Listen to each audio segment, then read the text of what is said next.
What shampoo conditioner do I use? I actually don't know the answer to this stuff. I'll figure it out. In any case, let's get into the patch notes. So the Lightweaver 10.4 update notes. There's been a lot of new characters already this year. I really can't believe how many new characters they're just pumping out. Ishal, is that how you say her? Her passive, every time she hits an enemy god or provides an allied god with a beneficial effect, she has some utility and has some healing.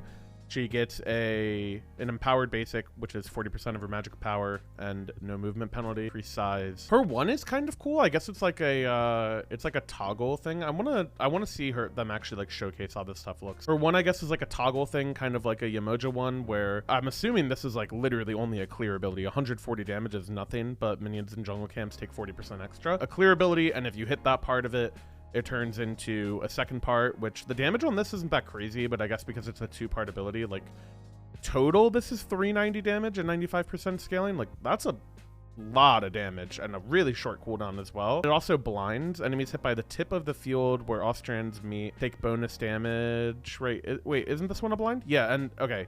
Blind for 1 second. That's cool to have more blinds in the game. Lunar Invocation. Ishal marks an arrow on the ground, invoking it with lunar energy. After a short delay, the energy explodes, knocking up and dealing damage to enemies while healing allies. Oh wait, 20 radius is pretty big. What's the size of like an Atlas one? 295 at 70% is a lot. 180 flat heal is also a lot. This has to be a crazy peel ability, right? You just put it on your feet, heal yourself, deal damage, and knock enemies up. I feel like that has to be really, really good. Ability 3, Rainbow Crash. This is kind of like Vulcan Meatball and Disco 1 mixed together. It seems like the range is pretty good, radius is decent, damage 240 at 75%. That's actually pretty low, but a 1.25 root is good. And then picking up orbs, you or your teammates, 20%. I think you can only pick 1 orb up per, like the orbs don't stack, right? Like you can just get 1 orb and it would just refresh the duration, I think. But 20% movement speed's a lot of utility, especially on 12-second cooldown. That's pretty crazy. CC Immune channels all her energy into a single intense beam of light. The beam deals damage to enemies and heals allies every 0.2 seconds for 3 seconds. So that's 15 ticks, right? Increasing in duration if Ishal can do both at the same time. Oh, that's pretty cool. So if you have a Khepri plucking like an enemy frontliner and you beam through the Khepri and hit the enemy, it increases the duration. That's really, really cool. Healing an ally also heals Ishal. You gain 6 stack of rainbow. Oh, so it just instantly procs your passive. Yeah, it'll instantly proc your passive at the end of your ult. Damage per tick, 50 plus 7.5%. So if you multiply that by 15, what are we at? 50 times 15. So it's max 750 damage without the increase. Like it does subsequent damage increase. And then the scaling is this. So 112.5% scaling, 750 base. And that's without the subsequent damage increase, like per tick that you hit. So that's going to be a lot, honestly. That damage will be pretty crazy. New skins, I guess this is all her recolors, mastery skins. She's a Maya god, I think. And then they have you guys can, you know, if you want the skins. Meowie Maui.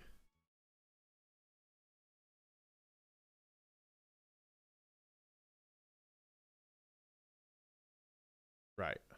I'm going to move on from that. Oh, it's a G.I. Joe crossover. I was never a big G.I. Joseph guy, but sure, why not? Quality of life. Maya Pantheon icon has been updated. Leaps versus persistence CC. Leaping into a persistent CC area will now deal damage or apply any other effects of... Oh, this is huge. Okay, so if you on her jump or Odin jump or whatever into like a Ganesha silence or a whirlpool or that type of stuff, there'd be a lot of interactions where it would cancel out crowd control and or damage. Now it won't do that. That's actually a really, really big change. That changes a lot of matchups. Root cripples are now their own type of CC.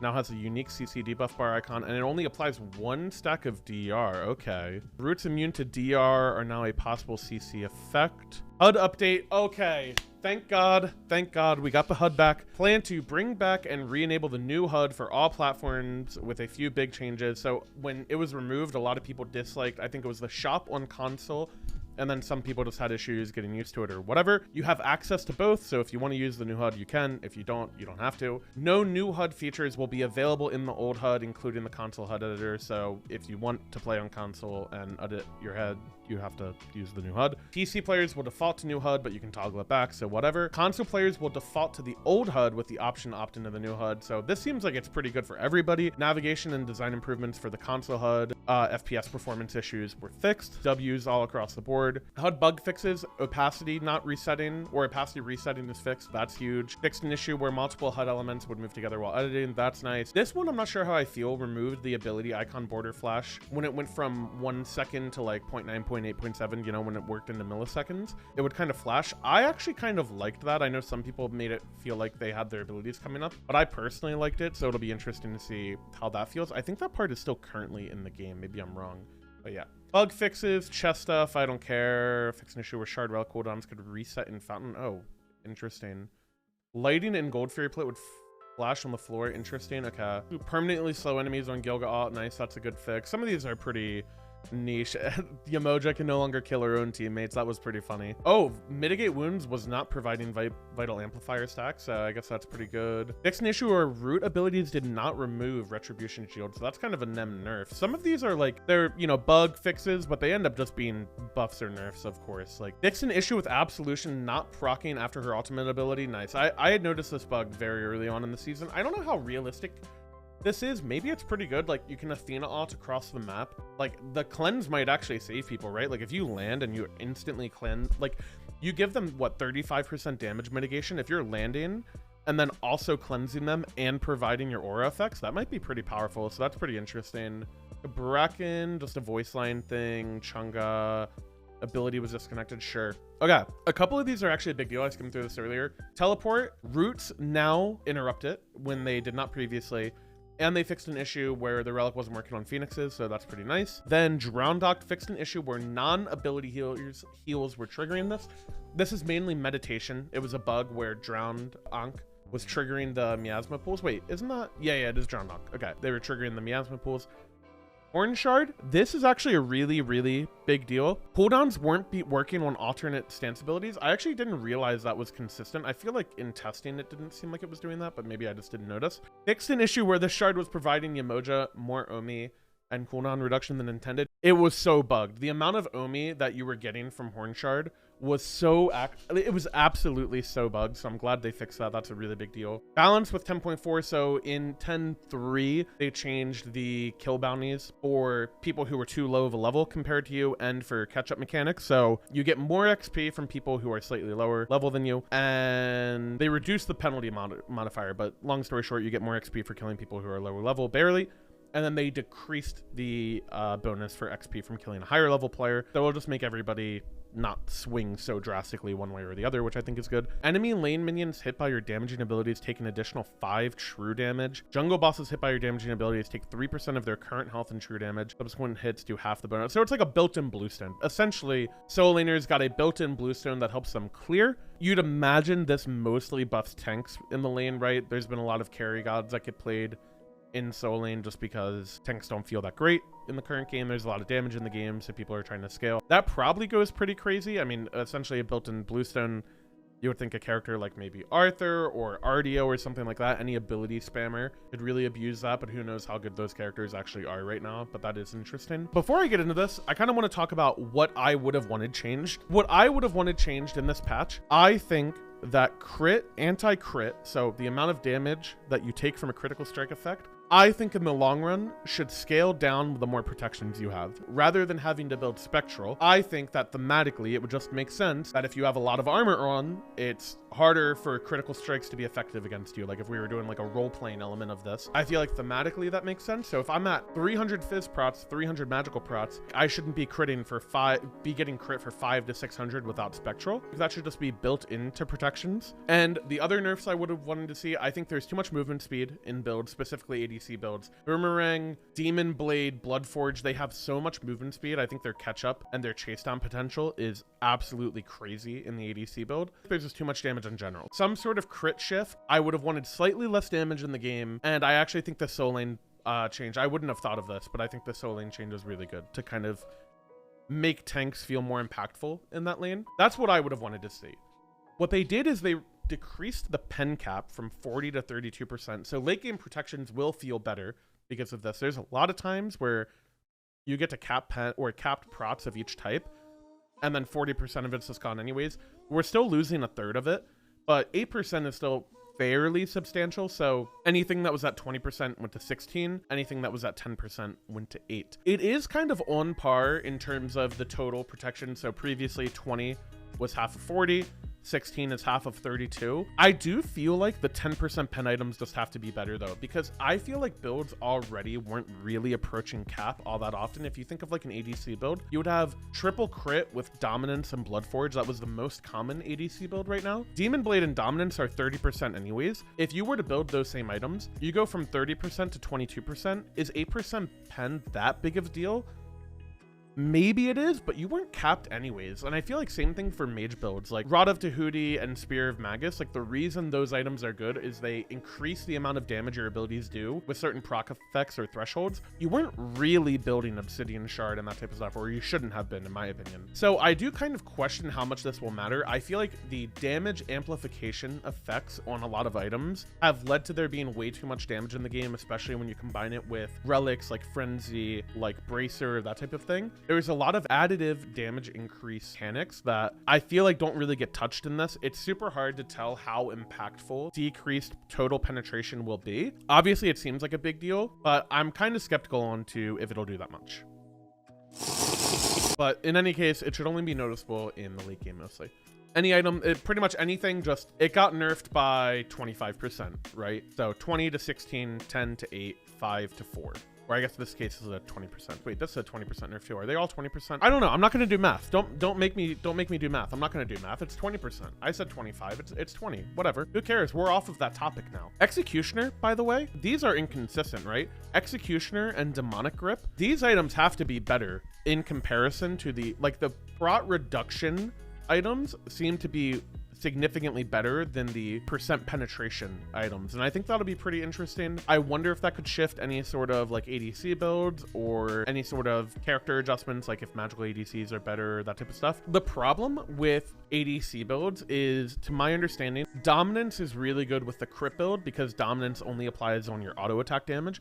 Whereas if it was a Kins meta, Xe would amplify your Kins damage because your Kins damage is physical and it's not in-hand damage. Basically, dominance would not make your Kins hit harder, but Xe will. So I wonder, with Xe probably being better than dominance now, does that also make the shred versus crit dynamic different? I think that'll be really interesting to see, but I would think that Xe is better. I don't know if the demonic change really matters. Like if you think about where mage ADCs were, if they already weren't better than hunters, I don't know if this really matters that much. I would assume no, but who knows? I don't know how much the Atalanta shift matters either, going from 10% pen to 10 flat pen. It's really hard for hunters to fit items into their build. Like, for example, I think Griffin Wing is really overstated. A 2200 gold item that gives you mana sustain, 30% attack speed, and 55 physical power. 55 physical power is how much any item in the mace tree gives, for example. It's really overstated. It's just really hard to build items in an ADC build that aren't crit, attack speed, pen, some combination of those. So we'll see if that matters. The Soul Eater shift I actually think is pretty big, and I think it's really big for junglers specifically. The 10% penetration is better than flat pen, but I think for the stage of the game that you want to buy Soul Eater, which is normally first item, having 10 flat pen on the non-evolved version will actually be a bigger deal than the 10% pen, because if I buy this item and I'm stacking it first item, it's really cheap for one. If I just have 10 flat pen and whatever it is, like 20, 30 power, it's a pretty low amount of power before stacks. That might actually be pretty significant for some characters, maybe like a Pele or something like that. So I'm interested to see if the Soul Eater change actually makes it better for the time that you'd want to build it. Of course, in a 6-item build, it'll be a little worse. Healing items, Serrated Edge, just decrease the physical power, decrease the lifesteal. These are just a few of the items that didn't get changed in 10.3, so they're just catching up. Same thing, Mill Renewal, decrease the cost and decrease the healing. I'd say this is actually a small buff for support. In my opinion, it's not huge enough to change the dynamic of when you would buy the item versus not buy it, but I do think having a quicker power spike is pretty nice. I don't see this being bought more than Thebes and Prophetic Cloak still, but it is fairly decent. Jotun's Vigor, decrease the lifesteal from 30 to 20 and increase the movement speed. I think the movement speed is a bigger deal than lifesteal on this item, so I think that's overall better, but I don't know if Jotun's is what you want to be building, so it really just depends. I feel like items like Hydras and stuff are just better. Stone of Gaia, decrease healing on the trigger from a knockback pull, grab, etc. from 8% to 5% of your health, and the passive healing from 0.5 to 0.35. decrease the internal cooldown heal. If you were to have this item procced off cooldown, okay, so within a 45-second window, you previously would have gained 8% of your health. Now you can get knocked up twice and gain 10% of your health, but the passive healing goes down by 0.15. So what's 0.15 times 45 seconds? So 6%. So overall, if in theory you got this item procced on cooldown, it is a net 4% health nerf. I think Stone of Gaia is not a good item. I think in terms of a counter build item, specifically for the support role, I think it's actually fairly weak. I don't think there's a reason for you to build it over a stacking prod item or a Mill of Renewal or something like that. The only real potential I see for this item is in combination with the blue buff change. This is an item that a character like Arthur, who doesn't have in-kit sustain, really likes to build in solo to let him just go crazy in box. That's where I could see this be pretty good. Like if you're against a solo laner that has to use a knockup, I think that's where this could be good. Otherwise, I think this item's just continuing to be bad. But if it's going to be good, it's in solo. Tank buffs, okay. Tainted Steel increased the healing reduction from 15 to 20. Healing from the passive to 100% to 120% of healing prevented. So if they heal for 100, you would get 120. That's pretty crazy. Tainted Steel was already really good. Increase the healing from the passive to match the same thing on Tainted Amulet. Blessed Scepter, 50 gold less. Increased cost of tier 2 by 50 gold, so all tier 3 remain at the same cost. Oh, this is the tier 1. So they decrease T1, increase T2. T3 costs the same from T2 to T3. Not a huge deal. Maybe a character like Guan would want to start the tier 1 of this. I think the item has power, health, mana, so it would make sense if you would want to go down that route. Increased healing from the passive. It's the same thing. All the tainted things just got the same thing. Round Shield, 5 more power at level 1. Glad Shield, 50 gold cheaper, 58 more health. This is an Arthur patch. It's got to be an Arthur patch, surely. Don't call me Shirley. Archdruid's Fury, 100 less gold. Increase the passive trigger damage from 30 plus 1.5 per level to 40. So it's 10. So it's 20 more damage per stack. So it can be a total of 120 more damage. Is that right? There's 6 stacks on the thing, or is there 5 stacks? I think there's 6. So both of these items, it is kind of like a hybrid item. You can build it on either class. This one's inherently better on physical characters, and this one's inherently better on magical characters, just because lining up the type of damage that you have. If I'm like an Atlas, and yes, I have 4 damaging abilities, and I could buy Glad Shield or a Kabrakan or something like that. If I'm building like a Spear of the Magus or something like that, my pen does not apply to the Gladiator Shield damage where it would apply to Archdruid's Fury. So maybe this item could be okay on a character like Kabrakan or something like that. I've kind of been a hater of this item. I don't think it's been that good, in my opinion. When it was true damage at the start of the year, it was pretty good, but with the damage being able to be mitigated and with aura items being as good as they are, I feel like it's not that great, but I could definitely be wrong. I think testing this item will have to be done. The thing about Archdruids, any item in this tree is so well statted. Hybrid procs and health is so good. I think this item actually has MP5 on it as well, if I'm not mistaken. So it is really well statted. Hunter nerfs, Bloodforge decreased physical power from 75 to 65. I'm not gonna lie, I don't think this was enough. In my opinion, I think hunters are the best class in the game, if not second to mages right now. I think the Bloodforge nerf also hurts assassins quite a bit, and I think crit is absolutely mega broken, and I actually don't think the percent pen changes do that much for crit. If you're talking about crit, you build Dominance and Demon Bleed. You have 30% pen in your build. That 30% now goes to 22%, right? 16 plus 8. No, 24%. They lost 6% pen and 10 power.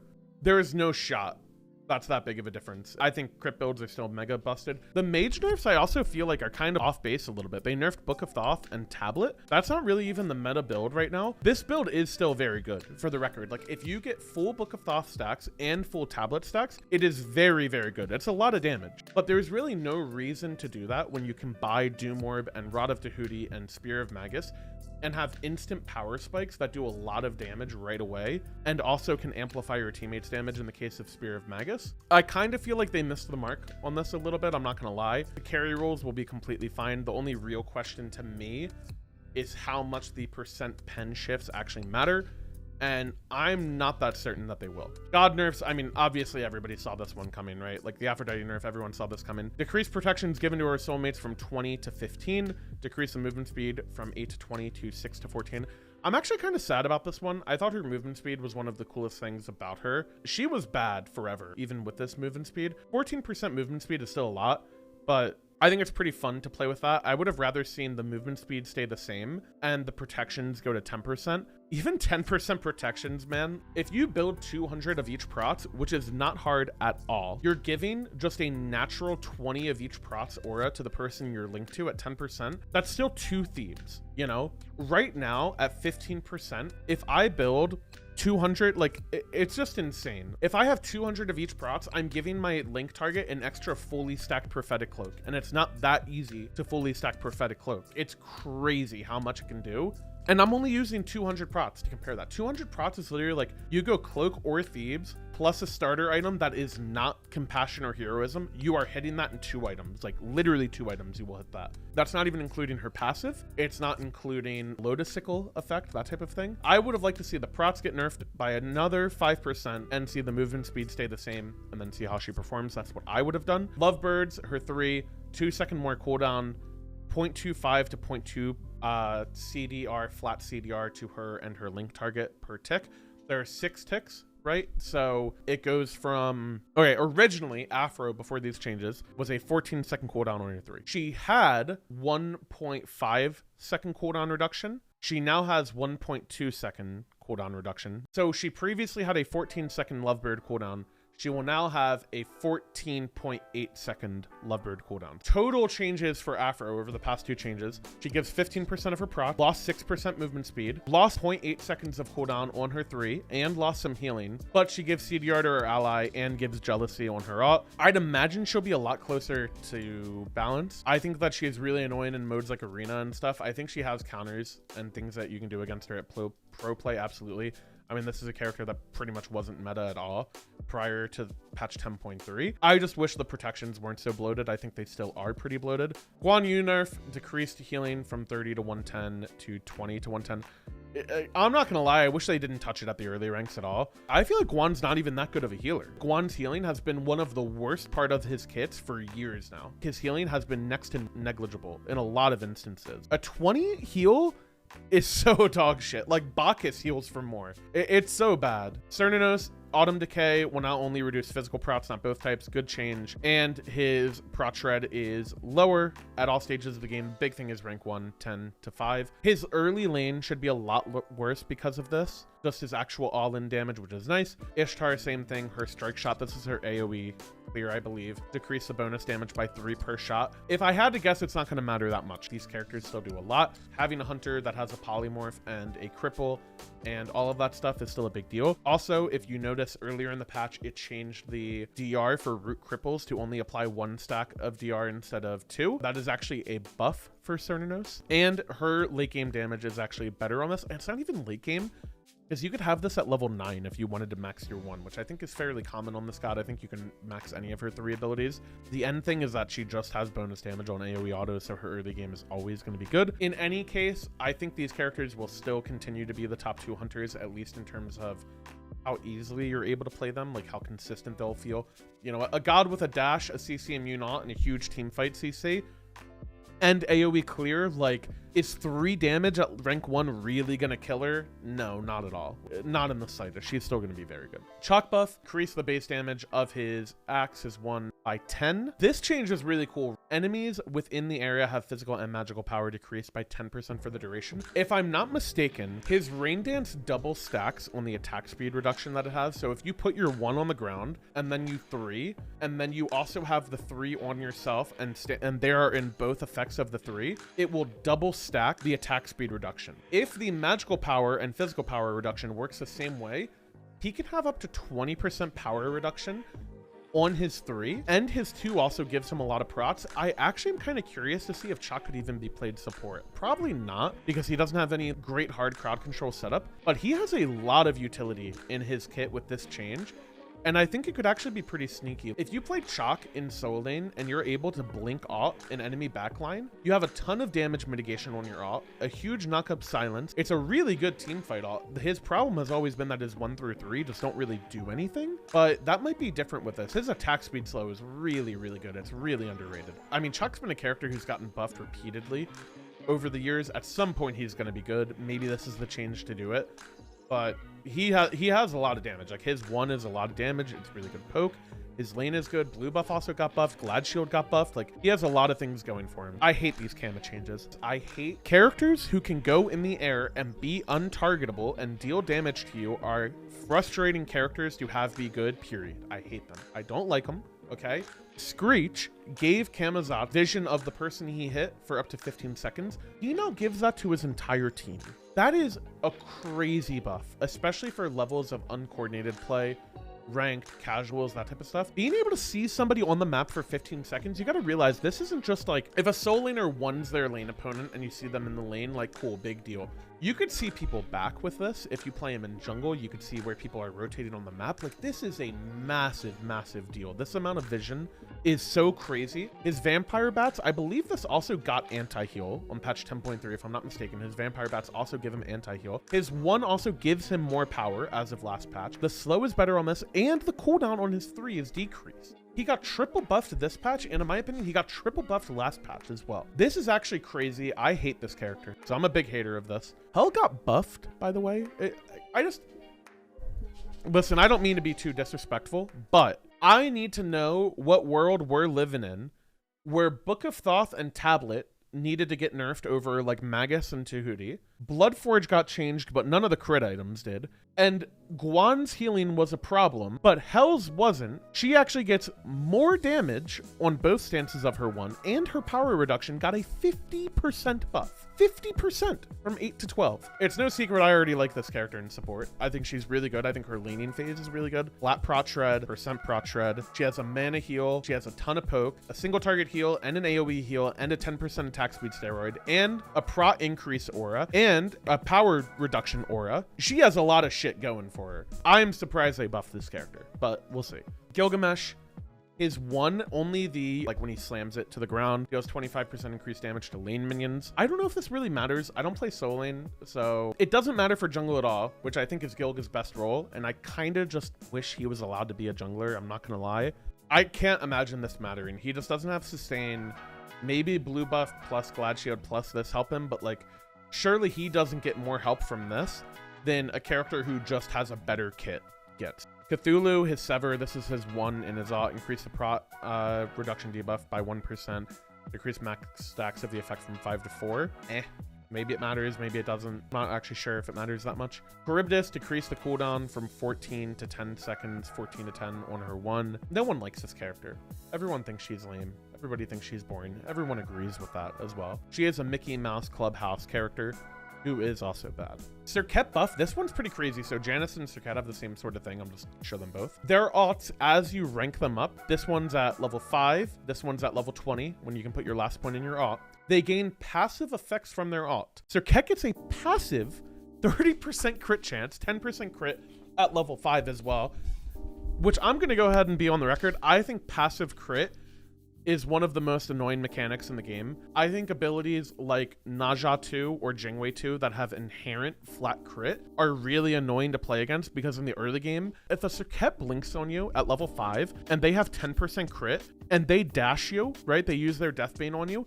If they crit you and one-shot you because of it, you're gonna be fucking pissed. You're gonna be pissed. I do actually really like the late game edition of it. I feel like Serket jungle needs help, and I think making Serket a crit character is really, really cool. Helping her in the late game is really nice. I just kind of wished they only buffed her in the late game and didn't give her crit at rank 1. If they want to give her a little bit of crit at level 9 when you can get the second point in your ult, I wouldn't mind that. Like, if it was 0, 10, 15, 20, 25, I feel like I wouldn't have as much of a problem with it. I really dislike the ability to crit at level 5. I think that becomes really obnoxious, potentially, and I think it just opens up a lot of frustration. I could be totally wrong. I do think Serket is like a cool character, and I do think making her a crit jungler is a really cool idea. So I'm not super opposed to it. I just don't like passive crit in general at the early game stages. I think it's a little sketch. Janice, same exact thing, but instead he gets some additional magical percent pen. Janice's problem has always been that he is not good at killing tanks whatsoever. He has been a very good like CDR plus proc item character, stuff like Soul Gem, which in my opinion is pretty bad right now. He does have items that are pretty good with him. Doom Orb is very good for him. That item is very powerful right now. He just gets half of the magical protection cap just in his kit. So if you built just Doom Orb and Rod of Tahuti, or just Obsidian Shard and had your passive, you're pen capped with Janice. It doesn't overcap. You can't overcap with it. Kind of interesting, but I'm not sure how much it matters. Overall, this patch, I like that they didn't do a ton. I like that I didn't see huge reverts on 10.3. I would have slightly nerfed Afro in a different way. I would have nerfed Hercules and Horus. I think their cooldowns are too short for what they do. And I would have nerfed Crit, and I would not have buffed as many tank items. I would not have buffed Glad Shield and Arch Druids and all this. I would have just slightly nerfed Crit, slightly nerfed either Doom Orb or Magus. Probably Magus would be my pick. Maybe Deso as well. Just a little bit of power on those items. The Hunter changes were good. And then I hate the Kama change. Overall, I kind of think this patch hit the mark for me a little bit. I still think there are exciting changes in here. I do think that Janus changes are cool. He hasn't been good in quite some time. I think the Afro nerf is a huge positive. I think the Bloodforge nerf is a huge positive. And then we'll see about the pen thing. I don't know if there will be a 10.4 bonus or not. I would like to go find a clip of the new character, see how she looks. All right, let's take a peek here.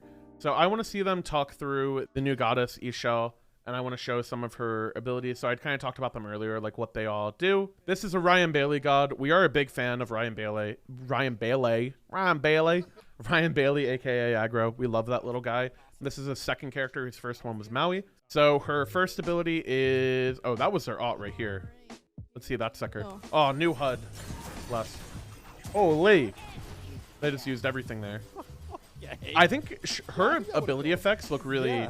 like, the only word I know to use for it is pretty. Like, I think they're so colorful and vibrant, and I think they're really cool. I feel like there's not really another god that's kind of like this. Maybe Disco. But her autos look so cool. Look at that. This is the ability where it basically charges up, and then it will knock up enemies and heal allies. Doink. It goes like from like a what's it called? It's like an eclipse, right? So it like transitions to a full moon, and then it's in there. It's really cool. It looks so good. This is just her normal one if they use it, I think. And it will just hit an enemy. Yeah, it just hits an enemy, and then it will toggle it to her other one. Okay, so that's her. It's just clear. And it'll just keep being this one. Now if they hit Nodenbot for me. Come on, hit Nodenbot. Here we go. Nodenbot? Okay, and now it toggles. So if you hit a god, it toggles to this. So this is a pretty cool ability. Like, it's kind of like a triangle like Morgan's done, except it's a much further range. And if you hit it in this secondary triangle, it blinds them for a second. I think they also have to be looking at you. This is definitely an anti-console god, for the record. Like, there is no fucking shot you're turning away from this quick enough. I feel like it's time to turn the sensitivity up, gamers. That's what I'm saying. But again, I think the ability looks so cool. Do they charge it? Yeah, here it is. Or fire it. That looks so cool, man. That looks so cool. Look at that. You can fire. Oh, that looks so cool. Here's laser beam here. Doink. Look at this. That's like some Death Star shit, actually. That is actually like some Death Star shit. That's so cool. Like, you know, when all the lasers like fire and blow up a planet, except instead of blowing up a planet, you're just going to blind somebody, but it's still really cool. I'd like to see her 3. Did they use it right there? Yeah, let's use the 3. Oh, this is where she uses it on a teammate. Let's see this. They show the blind. Oh, do they? I can go take a peek at the blind. So this is a heal on allies. It just heals them. Obviously, it doesn't knock up your allies or whatever. Let me see if they show the blind. Oh, here they go. Boing. That's the blind. So it's kind of like, this is kind of like a Loki 2 effect, right? That is pretty intense. I'm not gonna lie. Never mind. It's more than Loki 2. Like Loki 2 like half covers your screen. That's more like Ratsu for sure. That's pretty crazy. Okay. Yeah, that is nuts. And then we go to... So that was her AoE auto. I want to see her alt. Oh, this is her 3. Okay, so her 3 is like a meatball. It roots right here. And then you pick up these orbs and it gives you movement speed, and your teammates can also pick it up. That travel time is pretty long, but I mean, she has a lot of CC, like a root and a blind. That's pretty crazy. A root, a blind, and a knockup. I really could see this character being a good support. I think she has a lot of tools to be a support. I'll be trying her. That is for sure. I will be an Ishal player. And then, where's the alt? Let me see the laser beam. Laser beam. Here it is. Alt. Let's see how much damage this thing does. So we did the math. What was it? It was like 750 base, 12.5% scaling without the additive effect. Let's see how much this hits. So if you hit, oh, you hit an enemy. So the first tick of this thing is doing... Why can't I pause this? Okay, there we go.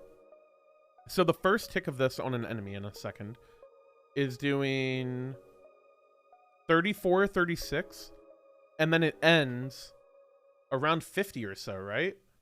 58? That's pretty substantial. I mean, I guess the subsequent damage increase can be 60%, right? Because it goes from 5 times... Wait, no, I did that wrong.